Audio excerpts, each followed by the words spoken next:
நாம இன்னைக்கு பார்க்க போறது சுடலை மாடனுக்கு கனியாங்குத்து ஏன் ஒரு மிக முக்கியமான வழிபாடா இருக்கு அப்படிங்கிறத நம்ம இன்னைக்கு பார்க்க போறோம். அடுத்தல கனியாங்குத்து எப்படிலாம் உருவானுச்சுது அப்படிங்கிறதையும் அடுத்தடுத்து பார்க்க போறோம்.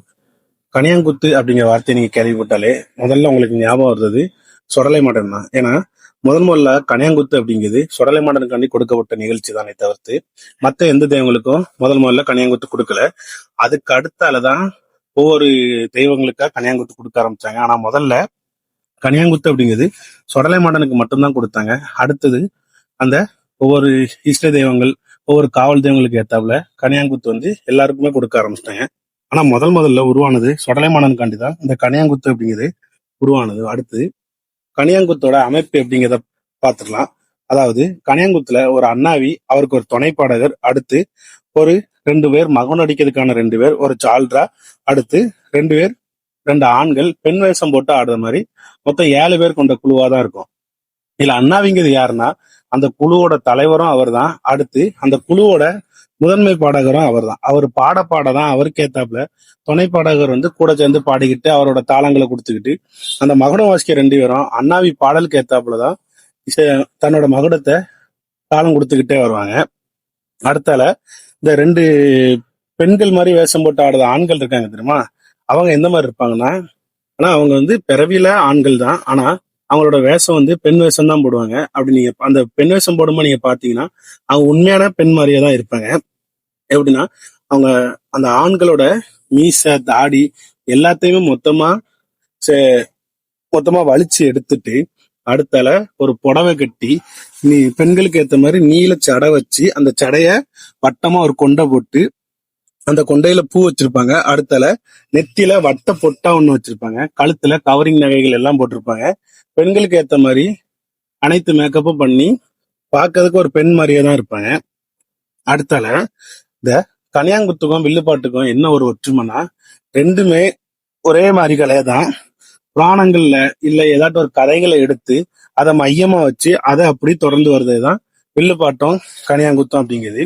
அதாவது இப்ப வில்லுப்பாட்டுங்கிறது அந்த எழுதப்பட்ட கதைகளை மட்டும்தான் சொல்லிக்கிட்டே வருவாங்களே தவிர்த்து வேற எந்த கதைகளுக்கும் போக மாட்டாங்க. ஆனா கனியாங்குத்து அப்படிங்கிறது அவங்களோட வாய் போன போக்குல அவங்க கேள்விப்பட்ட விஷயங்கள் அவங்க எல்லா விஷயங்களையுமே கலந்து அந்த மாதிரி கனியாங்குத்துங்கிறது போய்கிட்டே இருக்கும்.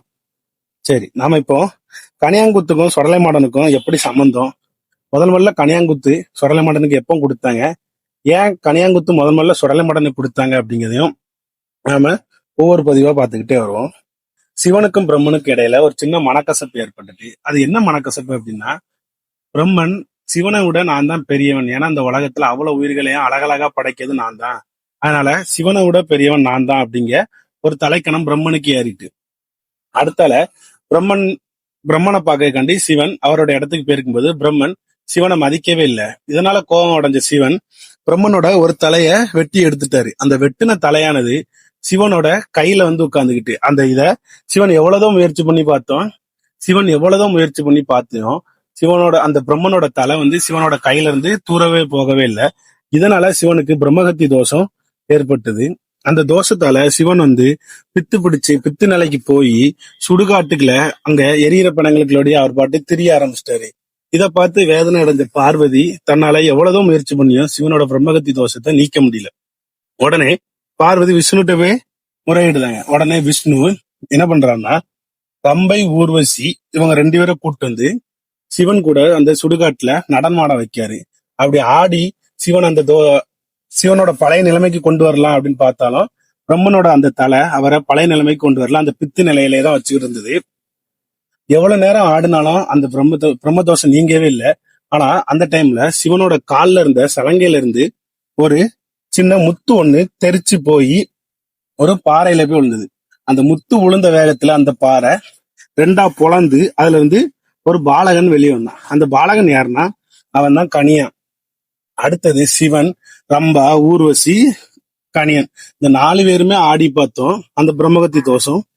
அதுக்கப்புறம் அந்த கணியான் சிவனோட பிரம்மகத்தி தோஷத்தை நீக்கினார். அது எப்படின்னா, அந்த சிவன் கையில இருந்த பிரம்மனோட தலை தனக்கு நரபலி வேணும் அப்படிங்கிற மாதிரியும் தனக்கு ரத்தம் வேணுங்க மாதிரியும் கேட்டனால கணியான் தன்னோட ரத்தத்தை கொடுத்து அந்த பிரம்மனோட தலைக்கு தன்னோட ரத்தத்தை கொடுத்து சிவனுக்கு அந்த பிரம்மகத்தி தோஷத்தை நீக்கினாரு.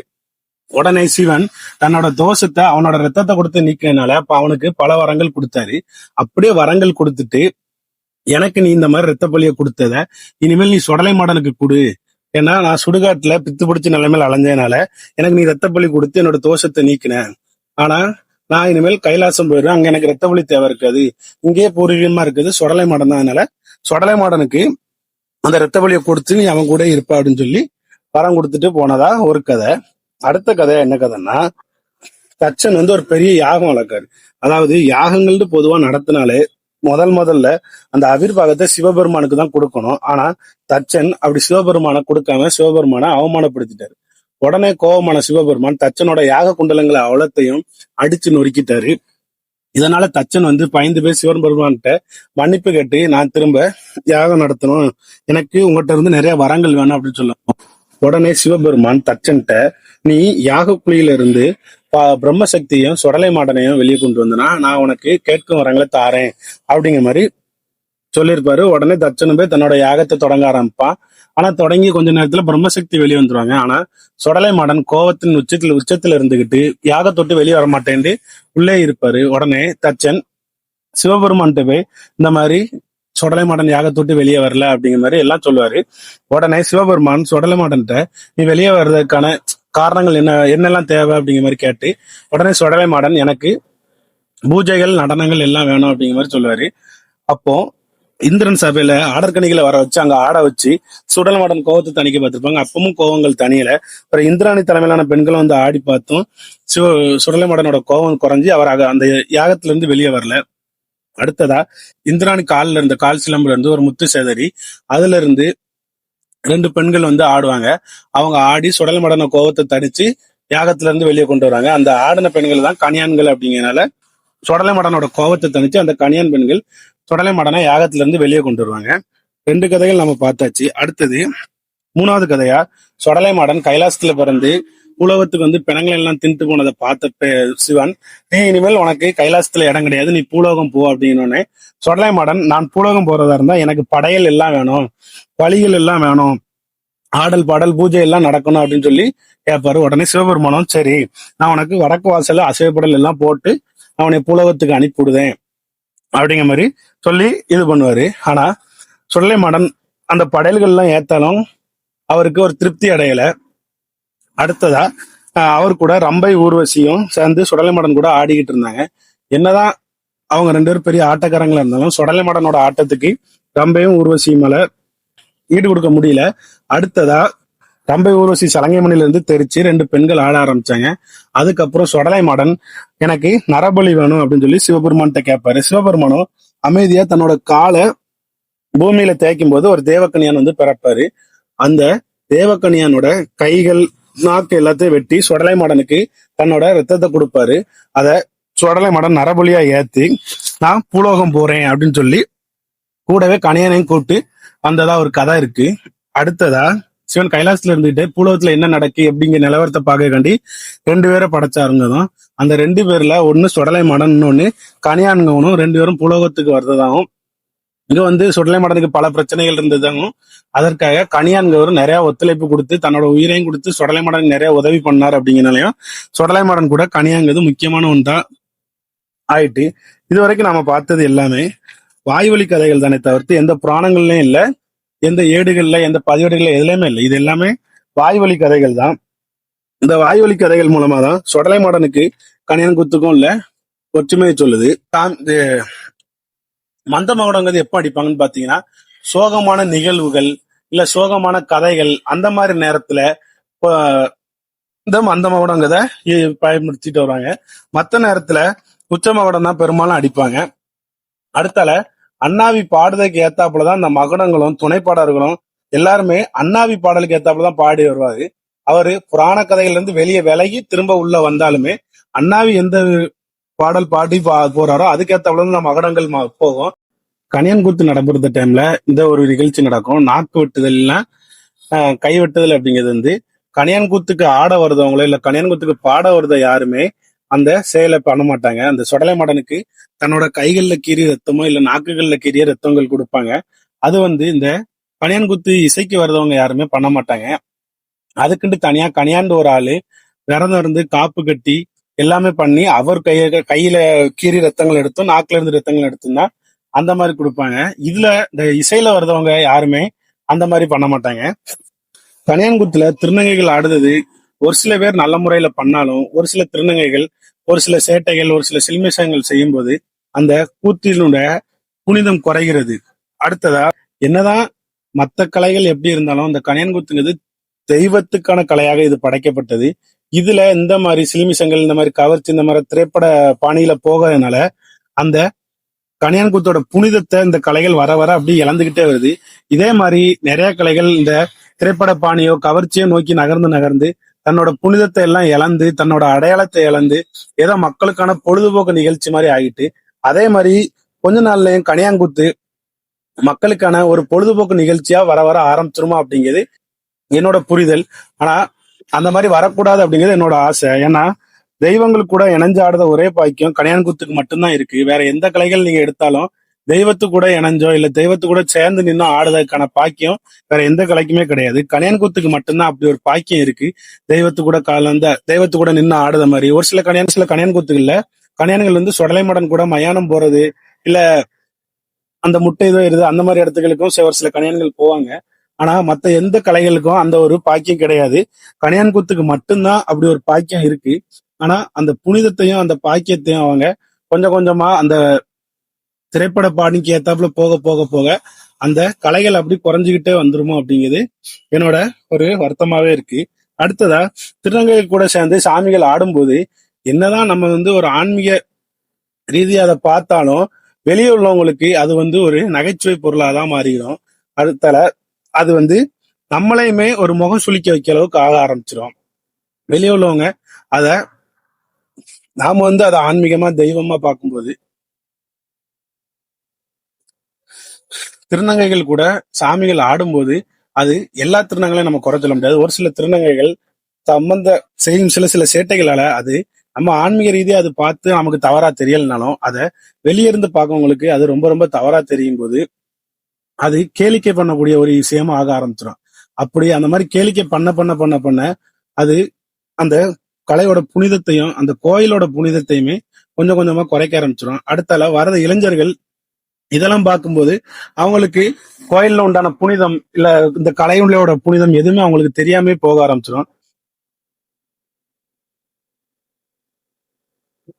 நம்ம இந்த கனியான்குத்தை பத்தி பேசிட்டு இருக்கும்போது கண்டிப்பா ஒரு ஆளை பத்தி நம்ம பேசி ஆகணும்.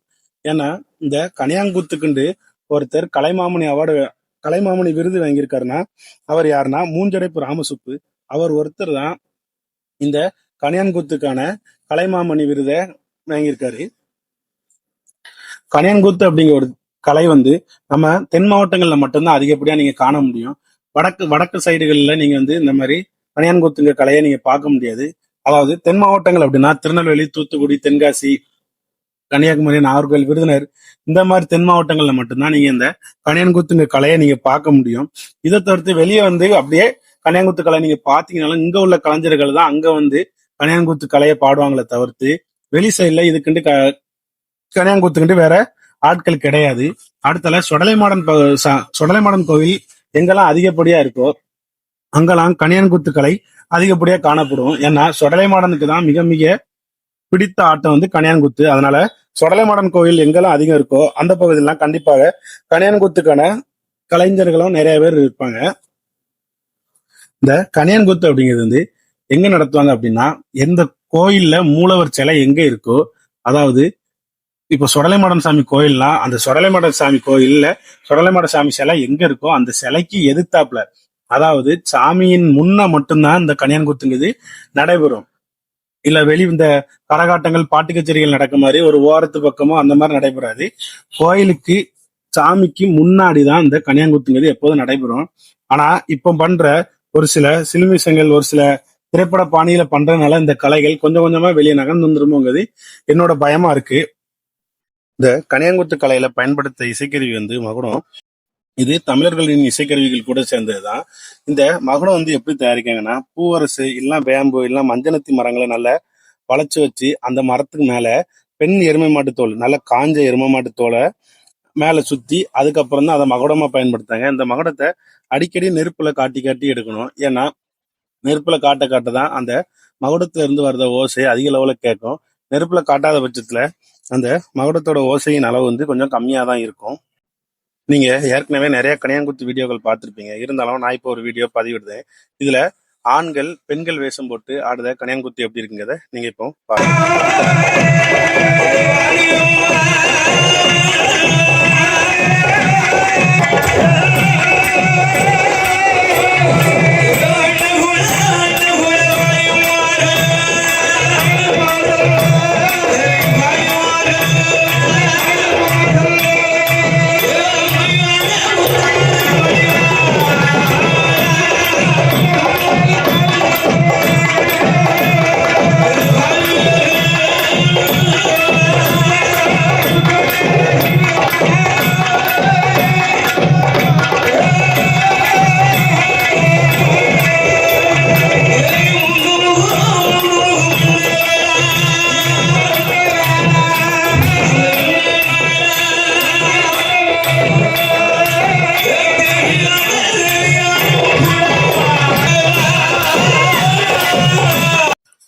இப்போ நீங்க பார்த்த வீடியோவில் நீங்களே பார்த்துருப்பீங்க. அந்த பெண்கள் வேஷம் போட்டு ஆடுத ஆண்கள் முதல்ல தெய்வத்தை வணங்கி, அடுத்தால அவங்களோட சலங்கையை வணங்கி, அடுத்து தன்னோட சக தொழிலாளர்கள், அதாவது தன்னோட கூத்து பற்றையில் உள்ளவங்களை எல்லாத்தையும் வணங்கி, அதுக்கு அவங்க வச்சிருக்கிற மகுடம் அனைத்தையும் தொட்டு வணங்கி, அதுக்கப்புறமா தான் அந்த கலையே அவங்க ஆட ஆரம்பிக்காங்க. இதுல நீங்க அம்மன் சாமி கூட அவங்க ஆடினதை பார்த்துருப்பீங்க. அடுத்தல சுடலை மாடன் கூட அவங்க எப்படி கனியாங்குத்து ஆடுதாங்க அப்படிங்கிற வீடியோவை அடுத்த வீடியோ வருது, பாருங்க.